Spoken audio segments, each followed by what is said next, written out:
Vamos lá. Olá, agora estou entrando de novo, um minutinho só, pessoal. Estou tentando aqui fazer o contato. Aqui, vamos ver se dá certo agora. Legal, a Silmara já entrou aqui novamente. Sejam bem-vindos. Vamos ver se agora a Raíssa também. Raíssa, que legal que você está aqui com a gente. A Raíssa também gosta de leitura. Deixa eu ver o que temos tendo aqui. Ele tá falando que não tá chovendo. Ele não está me vendo. Deixa eu ver se a gente acha aqui um modo de... Espera aí um pouquinho então, pessoal, que eu estou ajustando aqui. Para variar, eu estou enroladinho aqui no Instagram, mas já já a gente se acha, tá bom? Só um pouquinho de paciência, por favor. Deixa eu ver aqui que o Carlos Brigantini não está ainda me vendo. Vamos ver se ele consegue ver. Vê se ele já está vendo, Gi, por favor. Agora...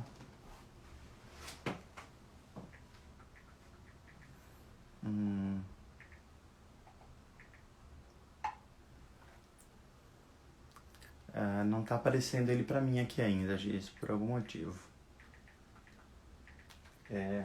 Ver se ele está conectado.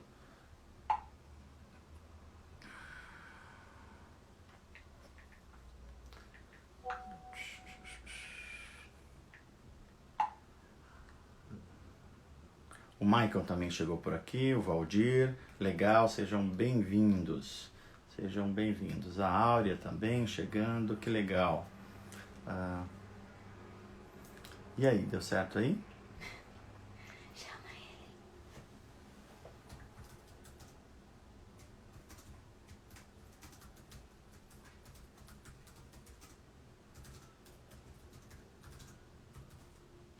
Eu tô falando com ele. Deixa eu ver se aparece aqui. O pessoal tá chegando, sejam bem-vindos. Enquanto eu tô tentando aqui me ajustar, pessoal, pra gente continuar, tá? Um minutinho só. Deixa eu ver se eu acho. Ele não tá aparecendo aqui ainda.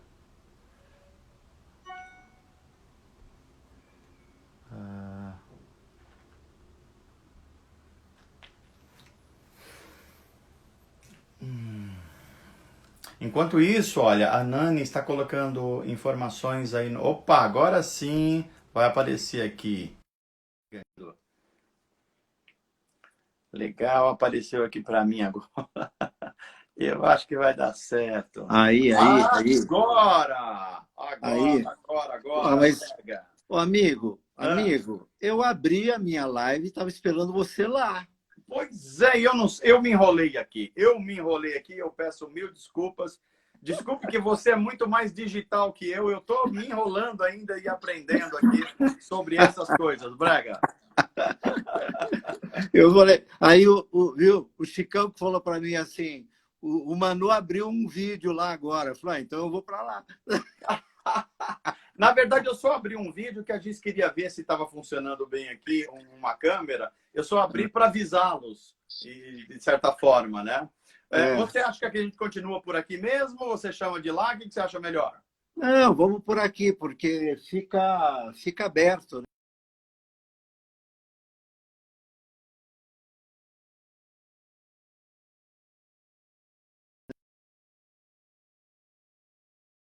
Acho que sim. Eu tô conectado.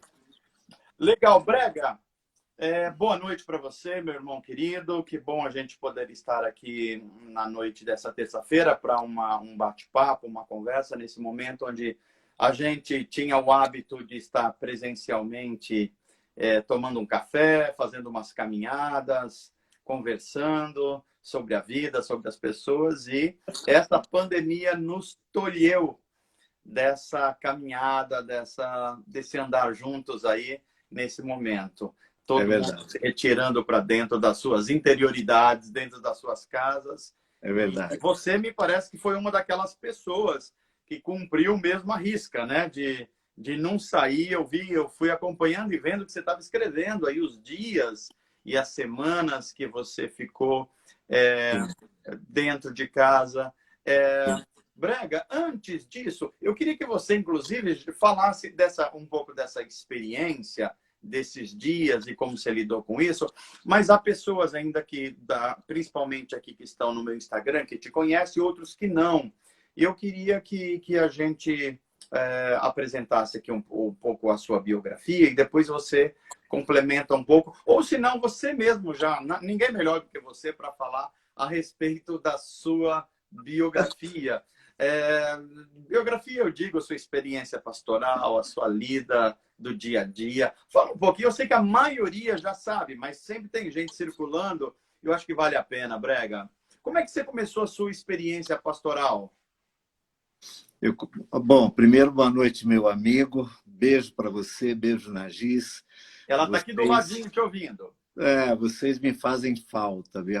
A pandemia nos roubou esses momentos presenciais. É verdade.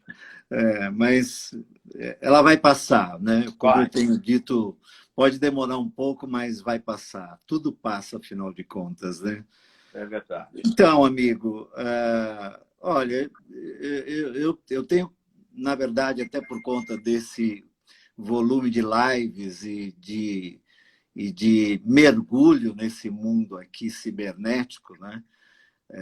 Tenho contado e resumido um pouco a minha jornada, até para a gente não gastar tanto tempo com isso. Mas, assim, eu sou oriundo de Rio Preto, né? Acho que é sempre bom lembrar minha cidade natal. Nasci no interior de São Paulo, né? Mas eu cheguei em São Paulo com os meus pais muito cedo, com 6 anos de idade. Então, eu cresci aqui em São Paulo, sou um paulistano, né? Adotado aqui. Sempre aqui na região oeste, né, onde ainda moro hoje, mas sempre aqui. Cresci numa igreja batista, da Convenção Batista Brasileira, onde eu conheci a Lau, né, fomos meninos e adolescentes, jovens juntos, né? E lá, naquela igreja, nos casamos em 1978. Eu fui para o seminário, para a Faculdade Teológica, em 1980. Quando ela foi para a Faculdade de Ciências Contábeis, eu fui para a Faculdade Teológica. Na época, eu era profissional da indústria farmacêutica, né? Eu trabalhei durante 12 anos como propagandista da indústria farmacêutica, enquanto também fazia a faculdade. Mas, em 1982, eu fui convidado por uma congregação da nossa igreja para liderá-la, né, como líder, como cuidador, enfim. E em 1983, dia 3 de dezembro de 83, eu fui ordenado pastor batista, passei pelo exame, não é? Tanto de concílio quanto de ordenação pública, e iniciei a minha jornada. Na verdade, fiquei 1 ano trabalhando como seminarista, né, liderando a igreja já. Na época, usava-se um vocábulo que eu não sei nem se é comum hoje, né? Na época era um vice-moderador. Vice-moderador. O moderador era o pastor, né? Tá. E o vice era o vice-moderador, né? Eu era o vice-moderador. Legal. Eu tinha 26 anos de idade e aos 27 eu fui ordenado pastor. Trabalhei nessa igreja por quase 9 anos, no Jardim Rincão, bem pertinho do Pico do Jaraguá. Né? Trabalhei 9 anos ali. Ali meus filhos nasceram, né? Ali no Rincão. Em 90, exatamente no ano de 90, dia 6 de janeiro de 1990, eu assumi a Igreja Batista do Sumarezinho, aqui, já na região de Sumarezinho, Pompeia, o Alto da Lapa, aqui. Né? E fiquei nessa igreja por 15 anos, né? na Batista do Sumarezinho. Depois fui trabalhar com o Ed René na IBAB entre 2004 até começo de 2006. Em 2006, o Caio me convidou para começar, junto com ele, o movimento Caminho da Graça e começar em São Paulo uma estação do Caminho da Graça. Foi quando eu diria assim, dei cabo de um desejo meu, Manu, de começar uma comunidade independente e começar do zero, começar sem ninguém que eu conhecesse. E foi assim que eu comecei o caminho, né? Eu fiz eu divulguei que eu ia começar uma comunidade no dia 21 de maio de 2006, às 10 horas da manhã, aluguei uma sala, né, e levei a minha garrafa térmica e fui para lá e esperei quem viesse, e chegaram 38 pessoas com as quais eu comecei a Estação do Caminho, né? Então, esse é o trajeto pastoral em ambientes comunitários, vamos dizer assim, né? Em paralelo, você sabe disto, né? Desde que conheci Caio, lá na metade dos anos 80, ouvi Caio pela primeira vez em 83, 84, logo que eu estava sendo ordenado pastor. Conheci ele pessoalmente em 87. E aí nós inauguramos um caminho paralelo às grandes denominações, né, às grandes instituições religiosas, chamado de Turma da Caminhada, Turma da Missão Integral, Turma do Pacto de Lausanne, porque era um grupo oriundo do Congresso Brasileiro de Evangelização que aconteceu em 82, né, lá em Belo Horizonte. E aí, nesse caminho paralelo, a gente transitou pelo Brasil e pelo mundo na tentativa de fazer dessa tal igreja brasileira uma igreja relevante, uma igreja presente na terra, no mundo, no chão da vida.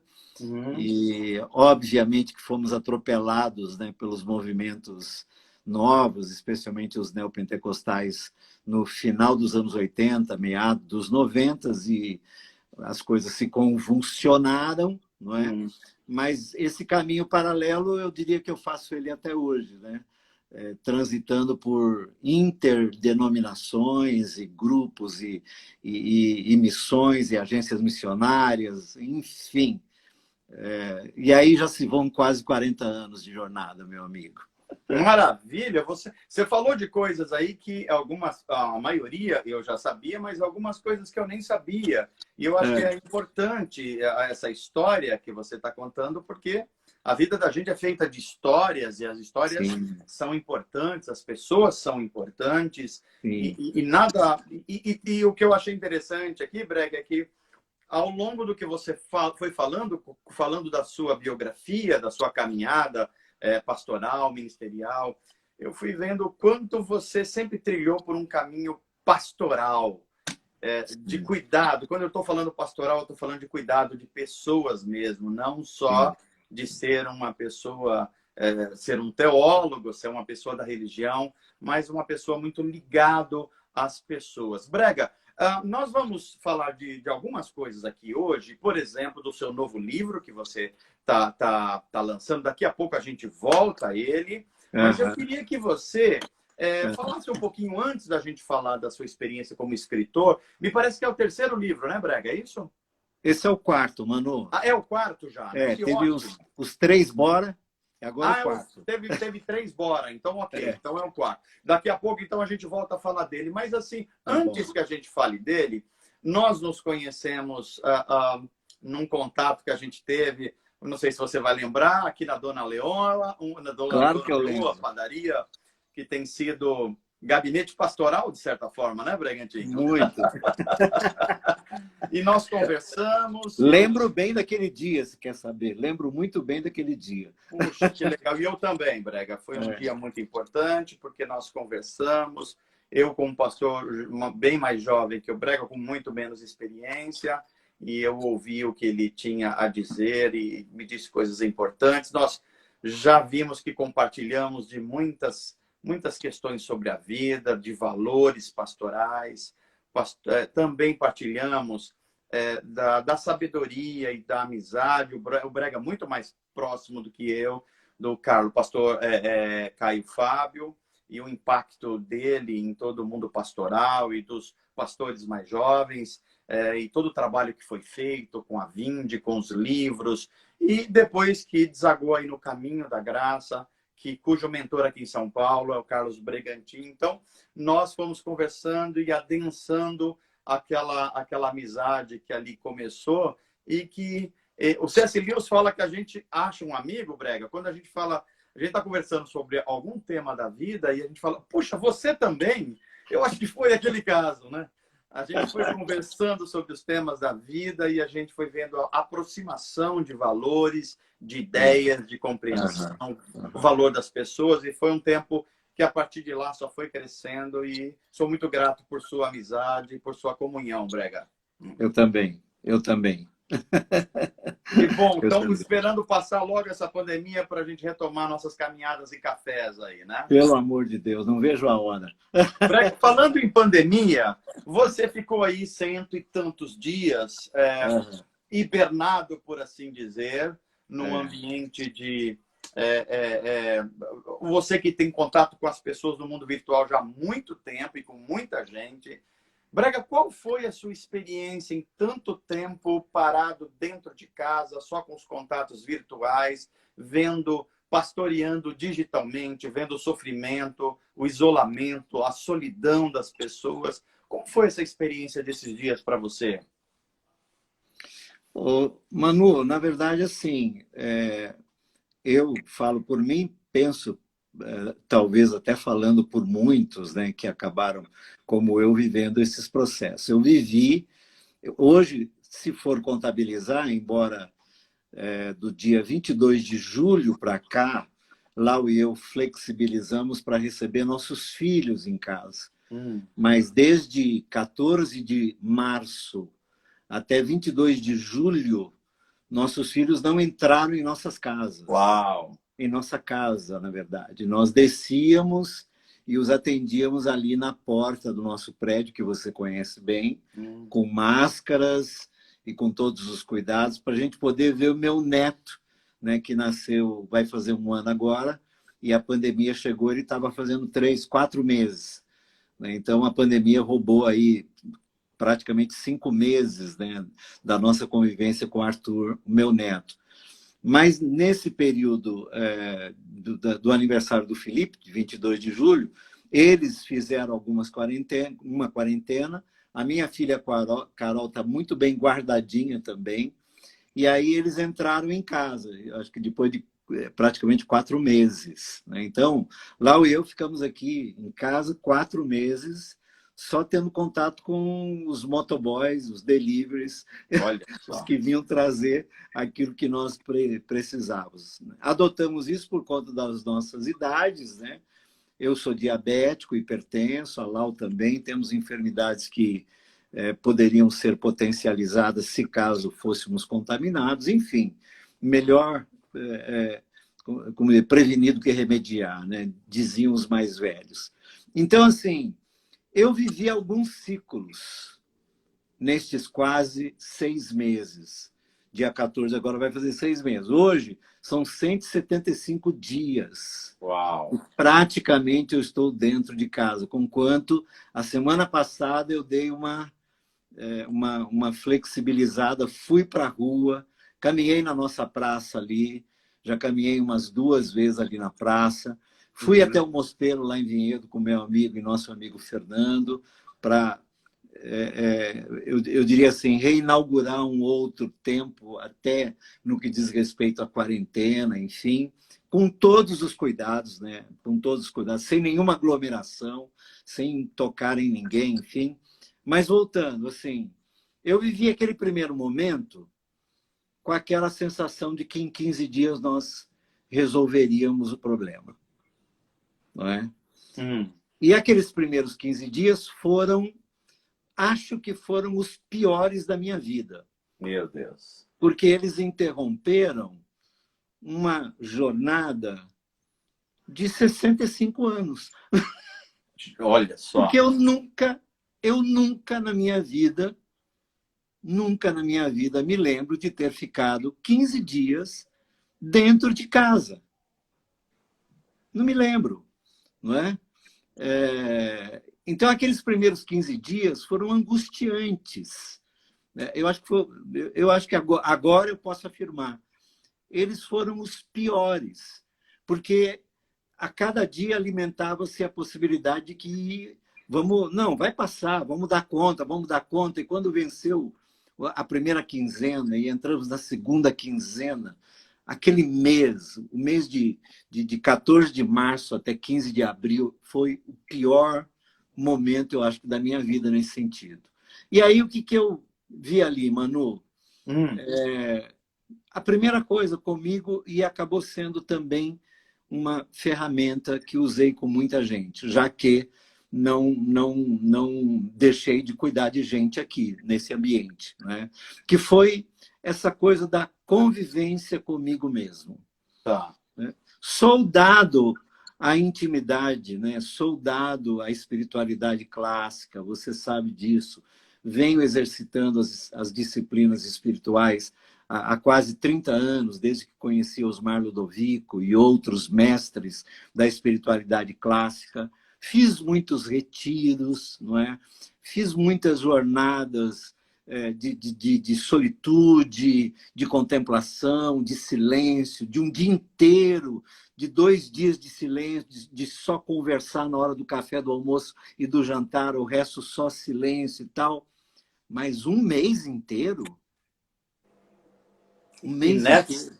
e nessa circunstância de medo, né, Brega? Não, porque aí foram as cismas, os medos, né, as tensões, o terrorismo, a confusão, os desencontros, a infodemia, né, a desarmonia dos governos, da comunidade Pois é. científica, das lideranças religiosas, enfim, um caos, né? Bom, eu disse para mim, né, preciso ser uma boa companhia para mim mesmo. Preciso ser uma boa companhia para mim mesmo. Se isso acontecer, eu vou poder ser uma boa companhia para Lau, porque em 42 anos de casamento, nós nunca vivemos 175 dias se vendo 24 horas. Uau! Nunca. Nunca Brega, é aconteceu. tão Por quê? importante ouvir você falar isso, porque você está sendo assistido agora por muitos casais novos, de 1 ano de casado, de 5, de 10. E é tão importante você falar isso agora, porque houve muitas arestas, muitas dificuldades, essa Claro, sobreexposição, muito claro, interessante. claro, claro. E aí, assim, eu precisei fazer um outro mergulho para dentro de mim, fazer as revisitações necessárias no meu espírito, na minha alma, no meu corpo, né? De novo, dar de cara com as minhas fragilidades, minhas vulnerabilidades, minhas fraquezas, encará-las para valer, entendeu? Do tipo assim, entendi, é o que eu sou, né? É o que eu sou. Mas isso contribuiu para que, com a Lau, nós pudéssemos, como é a nossa convivência ao longo das décadas todas que estamos juntos, uma convivência amigável, saudável, amorosa, afetuosa, de parceria, de companheirismo, mas nunca tínhamos experimentado tal convivência. Por quê? Porque eu viajo muito, ela tem tarefas, ela sempre desempenhou sua vida, né, profissional, Uhum. distante de mim, eu viajando muito, com responsabilidades para fora de casa, seja aqui na padaria Letícia ou do outro lado do oceano, enfim, né? Mas, de repente, aqui, né? 175 dias, café, almoço e janta, não é? Dando conta do que é esse dia a dia. Então, assim, isso foi foi um ganho. Eu não estou dizendo que a pandemia fez bem para isso. Cá entre Tá, nós, não vejo nada bom na pandemia. tá. Nada, nada, nada, nada, nada, nada. Da pandemia, que não vejo nada bom nela, eu estou tentando tirar alguma coisa significativa. Mas na pandemia não tem nada de bom. Tem gente morta. Pois é. Tem gente morta. Então, assim, eu estou achando bom. Não, eu não estou achando bom coisíssima nenhuma. Eu não esperava viver isso. Eu não acreditei que nós íamos viver isso. Eu não imaginava esse fator inédito num mundo de 7 bilhões de almas, entendeu? Então, assim, não entrei nessa de o que tem de. Não, não tem nada de bom. Agora, eu vou ter que dar conta da minha vida. E dar conta da minha mulher, e do meu entorno imediato, e daqueles que começaram a se avolumar na procura por conta do que foi apertando, do que foi espanando, do que foi derramando, do que foi estilhaçando. Então, assim, sem números de pessoas, de jovens a velhos, que viveram situações as mais variadas. Então, assim, eu precisei viver bem comigo mesmo, me reencontrar. E foi bom, consegui. A outra coisa, eu decidi, Manu, por quê? Logo lá naqueles primeiros dias também, tinha esse papo. Nossa, eu abri meu computador, ô Brega, o que você acha que vai ser a humanidade depois da pandemia? O que você imagina que a humanidade é a humanidade? Que o mundo... Falei, mano, primeiro, não faço a menor ideia. Não faço a menor ideia. E outra, eu volto sempre para Eclesiastes 3. Gosto. Né? Eu tenho uma fixação por Eclesiastes 3. Tanto que eu disse, eu só não lembro o dia da semana e o dia do mês, mas lembro bem quando nos encontramos. Né? E as minhas memórias de momentos, lugares e épocas e tempos, elas são muito claras. Não é? E aí outra coisa que eu decidi. Bom, é isso. Então, eu não vou pular essa etapa.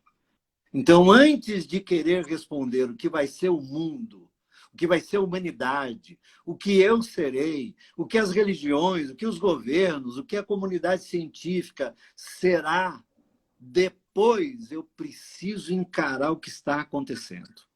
Eu não vou pular essa etapa. Eu vou amargurá-la. E essa é a palavra. Porque outra coisa, Manu, inédita. Eu nunca chorei tanto na minha vida de maneira permanente como nesse tempo. Brega, como é bom ouvir você dizer isso por dois motivos. Primeiro, você está usando palavras aí que elas definem quase um luto. E um luto é resolver encará-lo, é resolver passar por ele, não adianta tentar pulá-lo. E você está falando uma pessoa que aconselha tanta gente, com tanta experiência de vida, com tanto contato com o sofrimento e com as pessoas, e ouvir você que você chorou esse nó na garganta, talvez esteja aliviando outras pessoas, inclusive que estão nos ouvindo agora, que estavam se achando estranhos. Puxa, será que eu sou fraco? Será que só eu que sou assim, que choro no meio? Não, não. Tem muita gente chorando esse momento, não é isso? Aliás, eu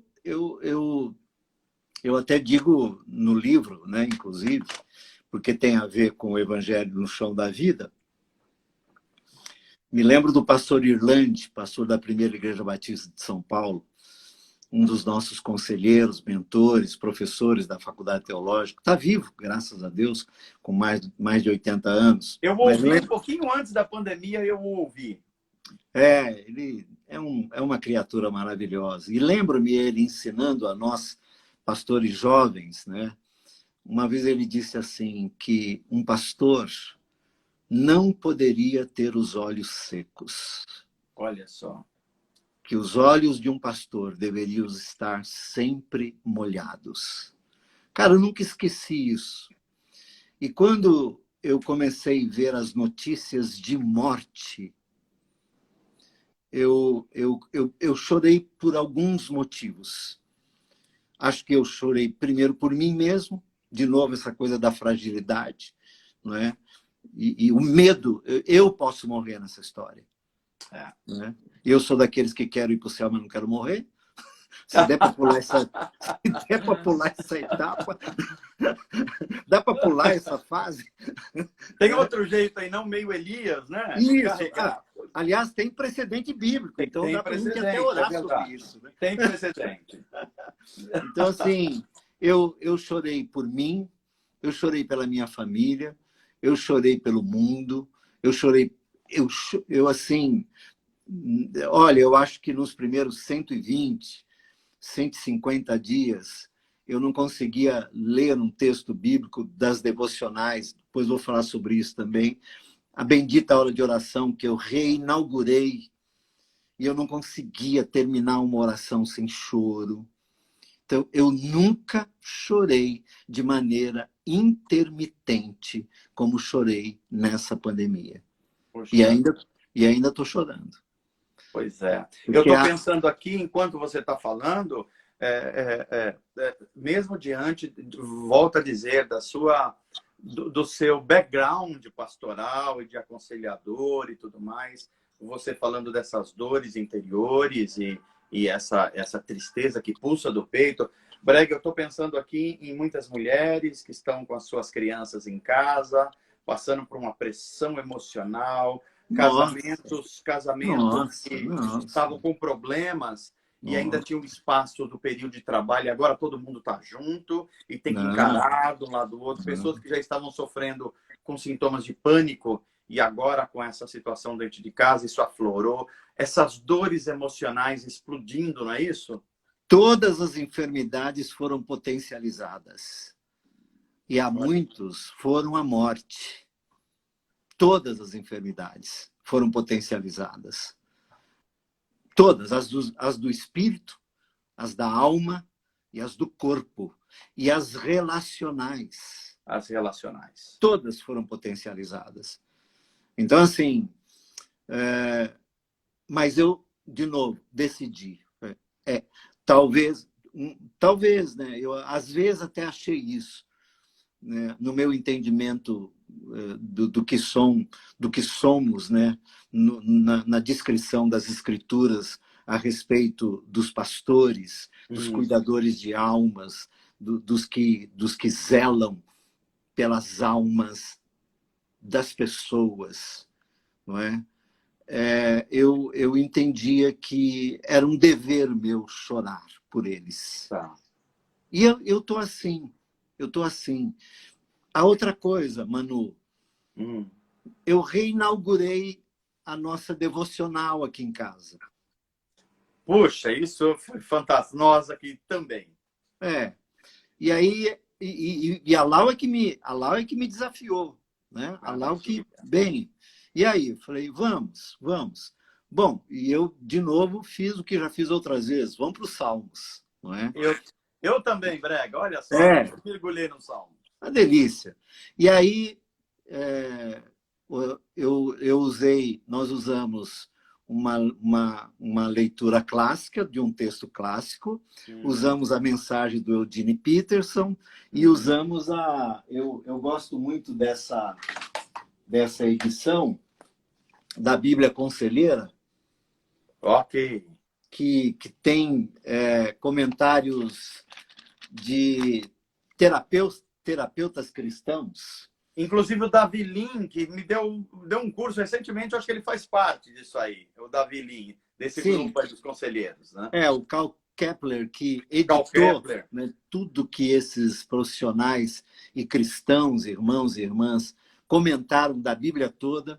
Então, a gente lia no texto clássico, líamos a mensagem e a Lau lia os comentários. Olha só. Da Bíblia Conselheira. Teve dia de nós ficarmos 1h30, 2h30 nesse ambiente. Foi uma redescoberta da nossa devocionalidade conjugal, de companhia. Foi uma redescoberta. Aí alguém poderia dizer assim, pô, mas vocês não faziam isso? Não. Nos 42 anos de casamento que eu e Lau estamos, nós vivemos muitas fases. Houve tempos de orar muito, houve tempo de orar menos, houve situações que nós nos debruçamos diante do Senhor, houve situações que era o dia a dia de correria, de luta, cada um por um lado, vivendo as suas devocionalidades de maneira diferente. A gente nunca foi, eu e Lau nunca fomos assim, rígidos no cotidiano, a gente sempre flexibilizou muito, não é? Mas nesse momento, juntos, entendemos que essa seria uma boa hora de reinaugurar a nossa devocionalidade. E foi um marco significativo. O mergulho para dentro de vocês. Muito. E aí eu diria assim, para dentro de Deus. para dentro das escrituras, mas da palavra. Bom, o dia que eu cheguei no Salmo 150, eu chorei. Chorei, porque o Salmo 150 diz assim, olha, tudo que tem vida, louve ao Senhor. E eu disse assim, Senhor, mas tem muita gente perdendo a vida. E eu orei, disse, Senhor, interrompe esse ciclo. Interrompe esse ciclo. Porque o salmista diz assim, os mortos não te louvam. As loucuras do salmista, né? Porque ele diz, os mortos não te louvam, mas depois ele diz que o Senhor é Deus de vivo e de morto. Enfim, mas é a confusão, é o caos da alma humana. E eu, quando li o último salmo, eu falei, Senhor, pô, interrompe isso. Os vivos te louvam, que tem vida te louva. Cara, foi um dia muito especial, o Salmo 150. Maravilha. E aí inauguramos, depois estamos seguindo pelo Evangelho de João. Pelo Evangelho de João, numa redescoberta do amor e do coração amoroso de Deus e da presença amorosa do Cristo na Terra. Então, estas são algumas das fases que, além do que você sabe, Manu, se eu quiser trabalhar 24 horas aqui, eu trabalho. Né? O meu trabalho cresceu muito, a Bendita Hora virou uma espécie de comunidade do tempo da pandemia, né? São vários grupos que se criaram, né? A partir da nossa insistência aqui, né? Do primeiro dia até o 100º dia, foram todas as noites, às 21h30. Olha só. 100 dias. Eu imagino, porque eu também senti como pastor esse aumento de trabalho, de compartilhar com algumas dificuldades. Brega, você estava dizendo, eu me lembrei aqui, que você leu Salmos e leu João, o Evangelho. E João 13 é aquele episódio que fala... o que revela Jesus cuidando dos discípulos, lavando os pés, bacia, água e toalha, que é o título do seu novo livro, o 4º livro, os 3 primeiros. Os 3 primeiros foi quase uma trilogia, aí, por assim dizer, não é isso? Bora para a Vida, que é um termo que sempre acompanhou você. E agora, esse novo livro. Brega, eu te pergunto, primeiro, por que esse título? E se você puder relacionar esse título, o Bacia, Água e Toalha, com 2 ou 3 coisas que estão muito prementes aqui no nosso ambiente do Brasil, que é esse evangelho que fala da bacia, toalha e água, como ele pode se coadunar, como é que ele pode responder a um período que há os seguidores de Jesus, ou aqueles que se dizem seguidores de Jesus, estão tão violentos, eles estão tão ácidos com as palavras, ácidos nos relacionamentos. Inclusive, a igreja evangélica brasileira, uma certa face dela, pelo menos, ela está mais identificada agora com questões que têm a ver com armas, que têm a ver com assumir poderes políticos, e não no serviço que é indicado por essa bacia, por essa água e por essa toalha. E como é que você vê, e é a segunda parte da pergunta, esse aumento de violência racial, com racismo explodindo, e esse aumento de violência principalmente contra os mais vulneráveis, e aí a mulher e a criança, parece que abriu-se uma caixa de Pandora nesse período. Como que você relaciona o título do seu livro, desculpe que caiu aqui, eu toquei e caiu, o título do seu livro, com esses temas que nós estamos vendo no nosso momento agora, tão indigestos? O que o evangelho da bacia, da água e da toalha pode nos ajudar nessa direção, Brega? Bom, primeiro, acho que a necessidade de se fazer o registro de que esse livro ele é o resultado de falas minhas, né? O ano passado, no período de carnaval, num retiro de carnaval de uma comunidade de amigos meus lá em São Luís do Maranhão. Legal. Nós passamos uma semana com uma comunidade da Igreja da Colheita, cujos pastores são Renato e Eliel, queridos amigos meus, e eles me propuseram um tema que eu desenvolvi, né, ao longo daqueles dias todos lá, e aquilo tudo foi gravado, e os meus amigos e irmãos Marcelo e Renata, que são responsáveis pela trilogia Bora pra Vida 1, 2 e 3, né? Os 3 primeiros eles são compilações dos meus escritos diários, né? Nas mídias, né? E eles que construíram os livros e me deram de presente. E Ou seja, é mais um trabalho que nasce do seio pastoral. Eu estou enfatizando isso, sim, porque eu acho isso da maior importância. Sim, né? sim, eles transcreveram as minhas falas, né? Eles transcreveram e construíram o livro a partir delas, né? Tá. Ele é melhor elaborado até do que os outros 3, né? Porque alguns outros profissionais voluntários estiveram participando da elaboração desse livro para que ele ficasse numa edição bonita, com qualidade, enfim. Mas ele é o resultado de um trabalho na convivência com uma comunidade de irmãos e irmãs lá em São Luís do Maranhão. E a tônica, né, da minha fala tinha a ver com João 13. Tá. Tinha a ver com a subida da montanha dos seguidores de Jesus daqueles dias, que foram para lá, no Monte da Transfiguração, e viram, né, presente, passado e futuro, né, ali diante de si, né, se transcenderam, ouviram Jesus transcender e viveram uma experiência de transcendência. Não obstante, embora Pedro quisesse ficar ali, segundo a declaração dele, é verdade. O Senhor diz assim, não agora e não é aqui. Não é no topo da montanha, é lá no pé da montanha. É lá onde as coisas estão acontecendo que eu quero vocês. É lá que eu quero vocês. E na noite da traição de João 13, que você citou, que obviamente tem a ver com o título desse livro, o que eu entendo dali, daquele momento? Né?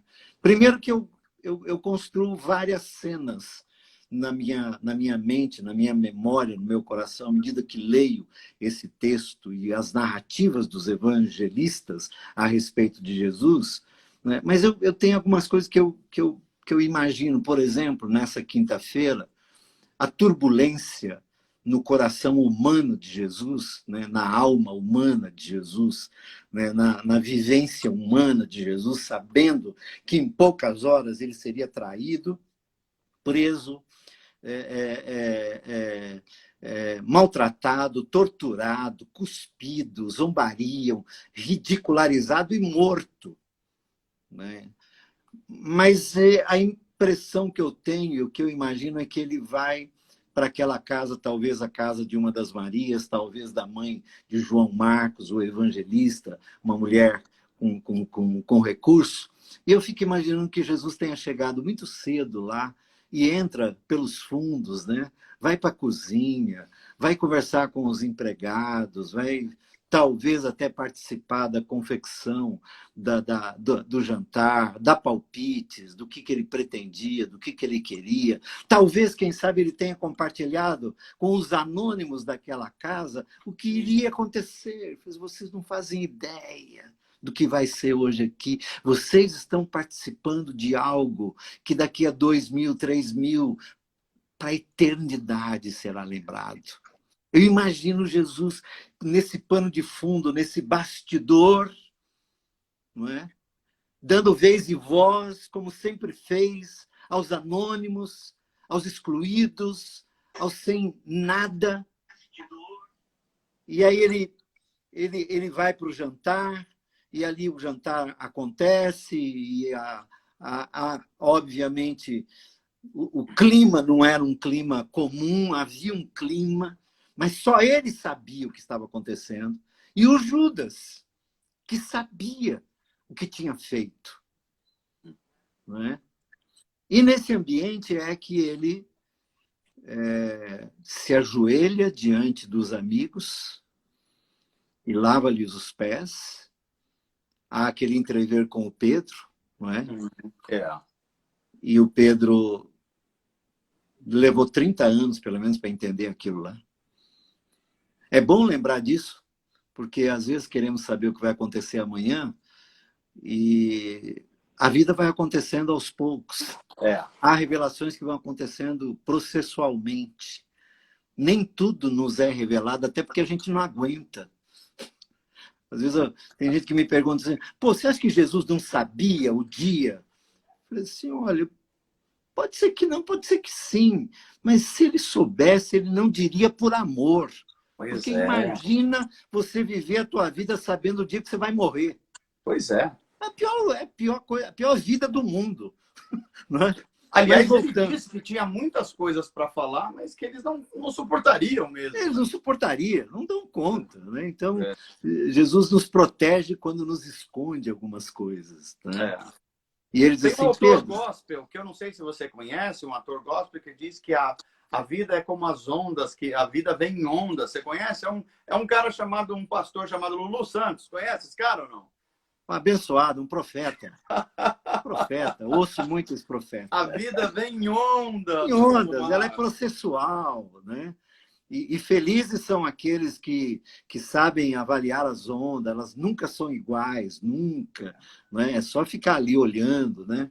Mas voltando, meu entendimento, quando Jesus diz aos irmãos que o que ele estava fazendo ali, naquela hora, era para que eles fizessem o mesmo na vida. Na vida. E eu tenho mais um outro entendimento desse momento, de que ali, aqueles homens simbolizavam, junto com os da cozinha, junto com os anônimos que estavam ali naquele momento, eles simbolizavam a humanidade. E Jesus ali lava os pés da humanidade. Diz, eu estou começando agora, nessa quinta-feira à noite, algo que vai terminar no domingo de manhã. E isso aqui é parte. Isso aqui é parte. Eu vou lavar os pés da humanidade. Porque eu vou dar o meu sangue pela humanidade. Eu vou dar minha vida pela humanidade.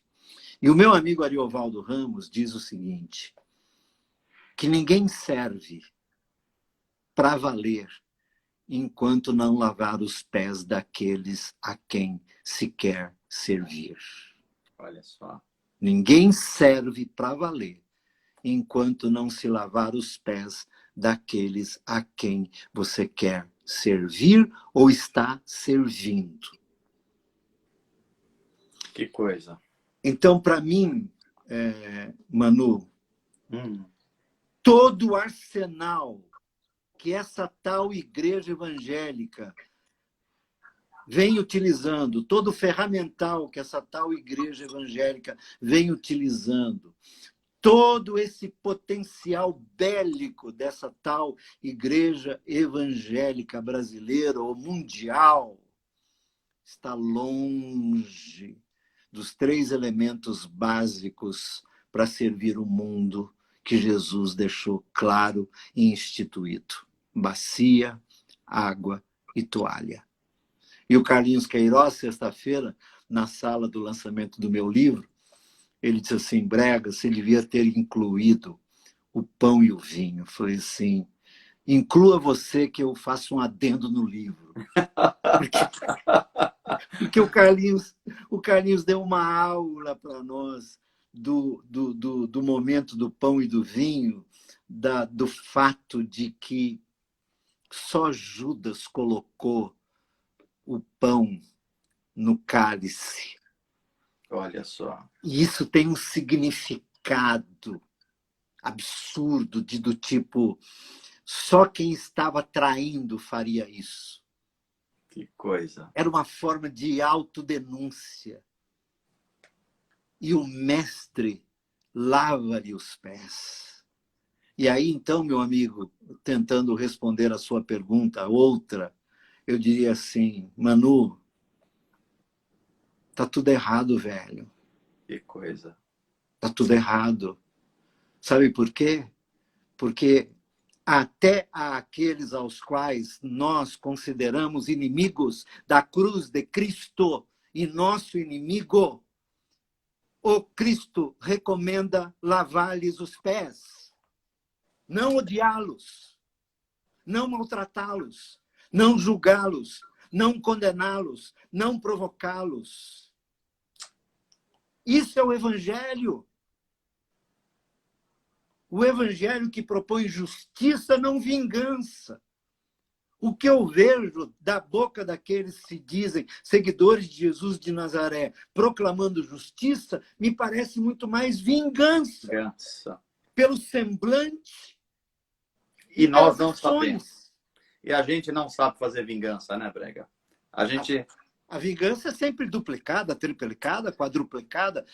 Você matou meu filho, eu mato os 2 que você tem. Você furou meu olho, eu furo os 2 seu. Isso é vingança do Velho Testamento, inclusive.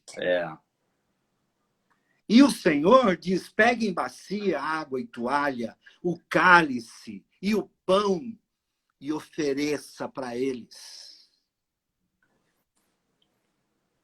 Numa das minhas idas à Fundação Casa, Manu, já que eu tenho uma querida amiga minha, eu fiz uma live linda com ela, Silvana Urbani.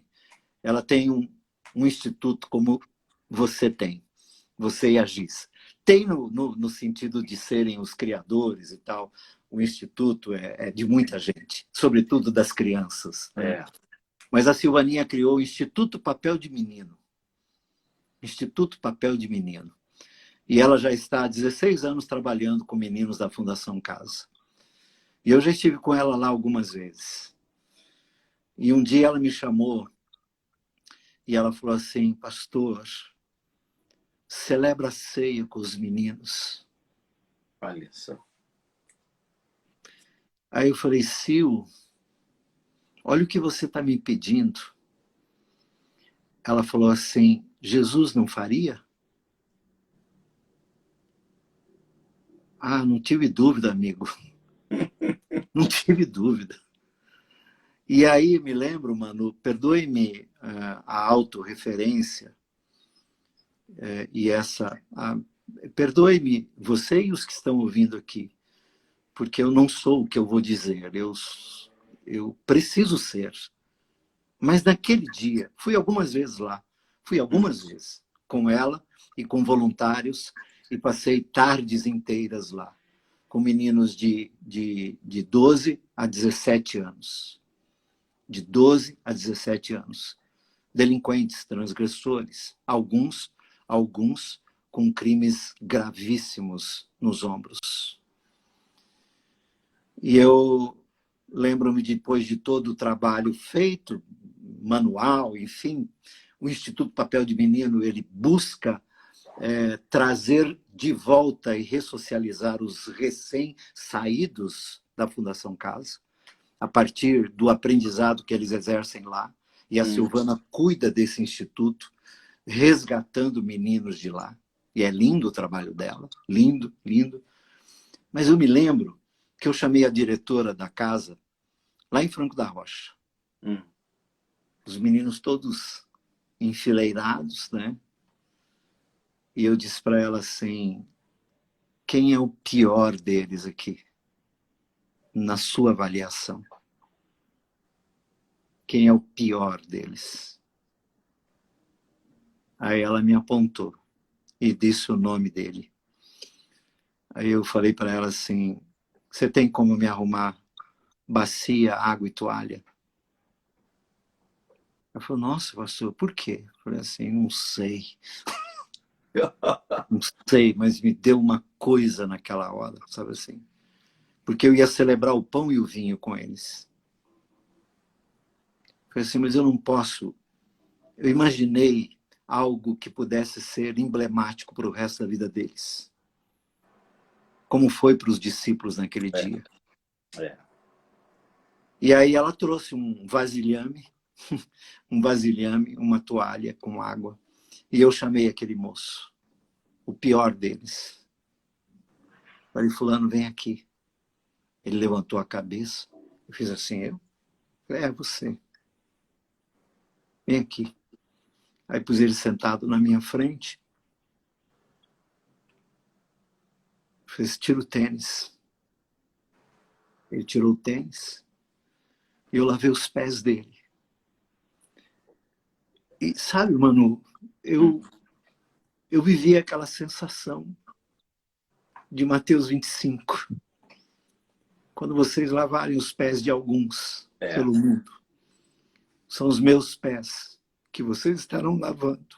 É isso aí. São os meus pés. Eu não sei onde arrumei coragem para fazer aquilo. E nem sei de onde saiu aquilo. Mas eu sei que foi um dos dias mais marcantes da minha vida.